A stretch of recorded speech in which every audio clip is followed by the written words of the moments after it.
orang yang berselawat tapi rasa macam kenapa aku tak dapat macam orang cerita pasal kajian selawat.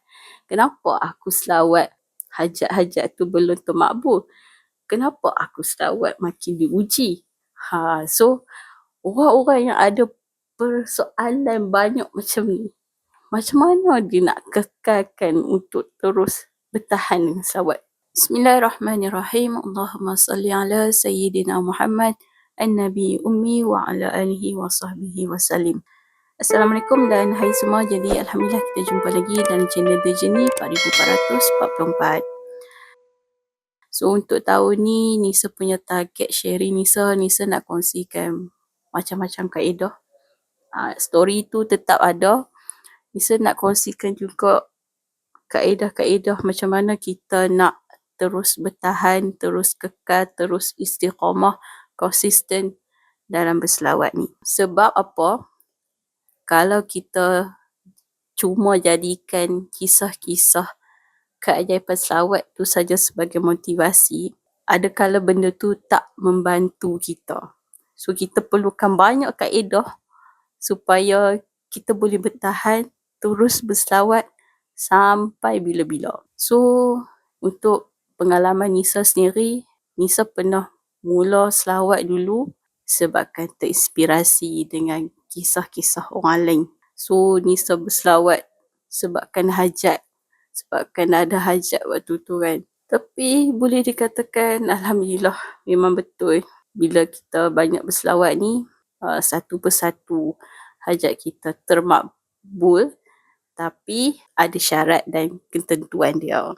Okay, ada proses dia. So dalam Nisa rasa macam termakbul doa-doa tu, dia ada yang lambat, ada yang cepat, ada yang tak disangka-sangka, dan ujian tu tetap ada. Bukannya kata tak ada ujian langsung. So janganlah kita letakkan satu mindset yang bila berselawat ni semua benda happy, jauh dapat nikmat tu, dapat nikmat ni, macam tak ada ujian langsung. Tak, ujian tu ada, tapi selawat tu buatkan kita tenang untuk lalui ujian-ujian tu. Jadi Nisa nak sharekan dua situasi.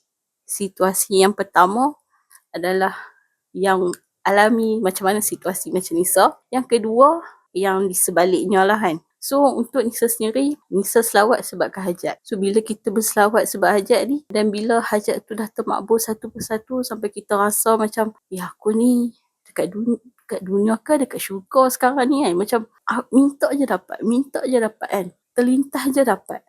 Sampai rasa macam tu. Tapi sampai satu tahap, kita rasa macam, lepas tu apa? Kita dah rasa nikmat-nikmat selawat dapat keduniaan ni kan.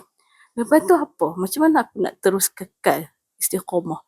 Sebab dah dapat macam-macam dah ni. So bila dah rasa dapat macam-macam tu, untuk tak buat kita selesa dengan keadaan tu, sebab dunia ni kalau kita minta takkan habis. Kadang-kadang sampai satu tahap kita tak tahu dah nak minta apa dekat dunia ni kan. Rasa macam, macam dah dapat semuanya macam tu lah kan.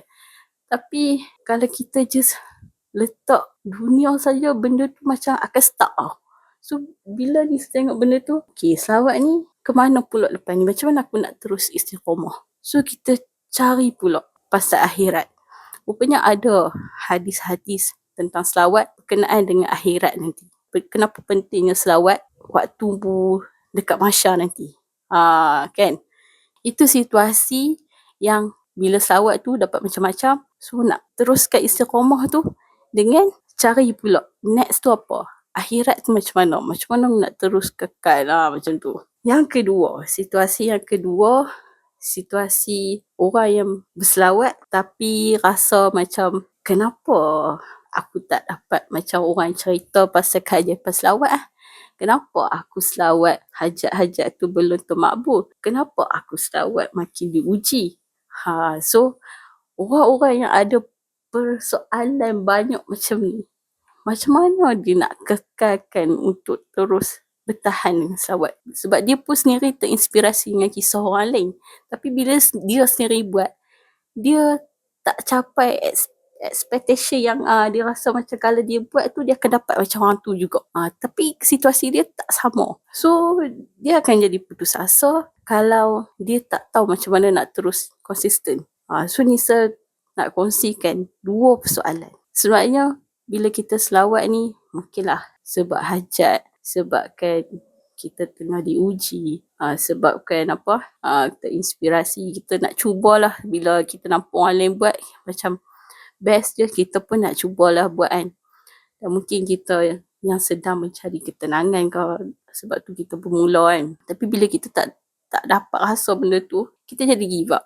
So kita kena timbulkan juga 2 persoalan. Persoalan yang pertama adalah kenapa aku mula berselawat. So kita cari balik kenapa kita mula berselawat. Okey, contoh kita selawat sebabkan aku ada banyak hajat, sebab tu aku selawat. Salahkah? Tak salah. Tapi niat tu tak buatkan kita boleh bertahan lama. Sebab bila sampai satu situasi yang tak capai, kita akan give up. Macam tu. So timbul pula persoalan kedua. Kalaulah aku selawat sebabkan hajat, kemudian hajat tu belum capai, belum termakbul, mungkin sebabkan kita letak timeline kita. Aku nak hajat aku termakbul sekarang. Contoh, aku nak sekarang juga. Tapi kita tak ikut timeline Allah, menyebabkan kita kecewa. So kita pun rasa macam tak naklah selawat ni kan. Kenapa aku buat tak dapat pun macam tu. So kita rasa macam tu. So kita timbulkanlah satu persoalan lagi. Kalaulah kita tak dapat, adakah aku akan terus berselawat? Takkan rugi kan bila kita berselawat? Mungkin benda tu belum capai lagi, kita rasa rugi. Rugi kan kita berselawat ni? Sedangkan Allah dah bagi tahu, 1 kali kita selawat, Allah balas 10 kali. Satu benda yang mungkin kita takkan terasa lah masa mula-mula, sebab benda ni perlukan ilmu, sebab ilmu tu sangat membantu kita untuk beramal. So timbulkan 2 persoalan ni bagi kita yang ada situasi yang bila kita selawat tak capai apa yang kita expectkan tu. And kita selawat sebab hajat, tapi hajat tu belum termakbul.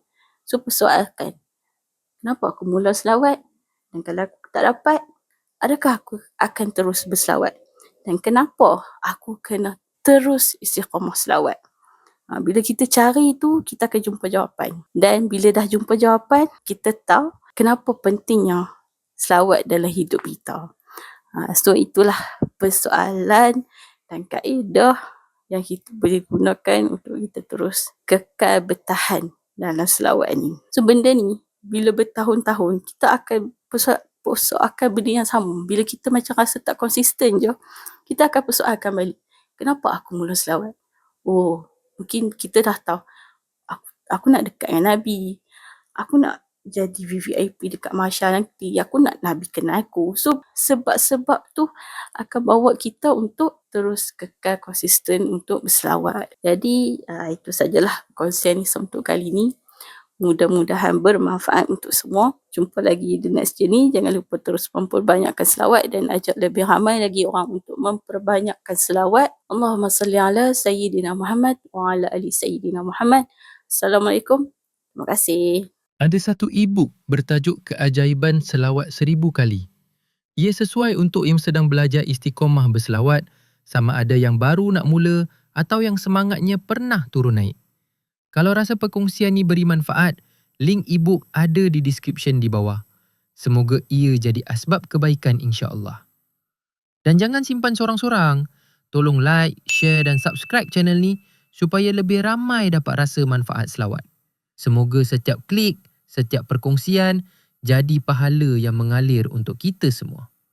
Jumpa lagi dan jangan berhenti berselawat.